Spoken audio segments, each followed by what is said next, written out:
Kanapitang maglantaw kasi mga lugbati nga gwapa kaayo nindot kaayo hemsog kaayo inya gusto na kang muutan pero jutay raman hala magtanong pa jud kag dagan. Good morning mga ka-vibes! Ako po si Manang Juana, dadunta mo dito sa akong alugbatihan. Sa iyo pa sa buntag, ako na ning videohan, ako na ning gisurvey ang akong alugbatihan. Niadtong Lunes manggod, ako na ni siyang gisugdan og tanom kay kining naa sa galon, tinanom ni sa akong bana ni adtong mga nangagi pang mga simana. Unya kay nindot na lagi kaayo mo tong naibog ko nangita ko og mga labangon para may matanom. Og tuod man kay ting ulan naman daghan gyud nga nanurok pero gamay ra man gihapon akong nakit-an mga ka-vibes. Og kini dayo akong garden, flat ni siya para unta gianda mga tamnan sa among talong. Pero atong higayon na ang talong na mo gagmay pa man kaayo. Og naipog ko sa luna or nasayangan ko sa flat nga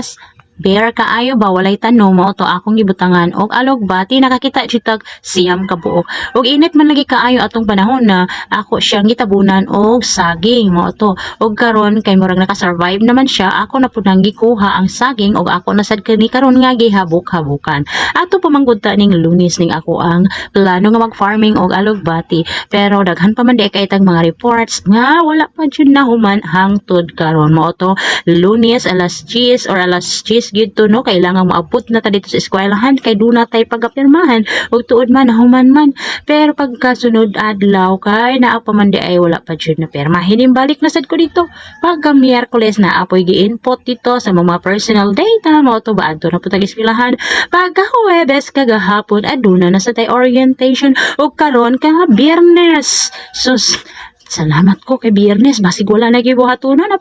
apan ka pusot-pusot na pud ang mga chat sa atong mga GC kay daghang trabahoon pero sige lang inani man gid na ug kadtong trabaho amo ra bigid to ang atong main source of income nga para bayad sa utang unsaon na lang mo ni kini ako ning gidali-dali guys kay nig human ani trabaho na pud ta good na pud ta unya ako sa nagisaybit nga akong trabahong usa nga side hustle kay basin pa daig diring dapita ta milyonaryo kapila nam ta katuig sa atong trabaho nagsige ra man tag utang so kini akong gibuhat karon ako gining pangandoy nga makamilyon ko ani.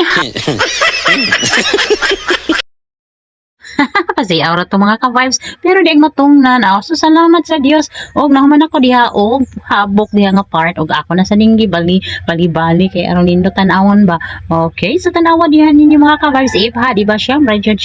ang akong nakita og hinbali na sad ko sa pikas nga lugar aron naa na sad tay makita nga lain nga angle sa atong video kay basin pa di ay og maganahan si Lolo Met sa aning atong video ipakalat na siya sa mga wider audiences og magka million views ni Alma dato na gitani mga ka-vibes. Bitaw mag-manifesting lang kita ng mga ka-vibes kay ingon sila think rich man kuno unya mo rich kuno ta bitaw pila na may istorya og ako na nang gihuman diha nga ako ang habok-habok diha kay ko pang content ra man kuno mga ka-vibes hantod karon wala pa na bis-bis. Unya mga ka-vibes sige gutom naman tala hindula dayon ta diri sa lamisa kay mamahaw na ta kamo nakapamahaw na ba mo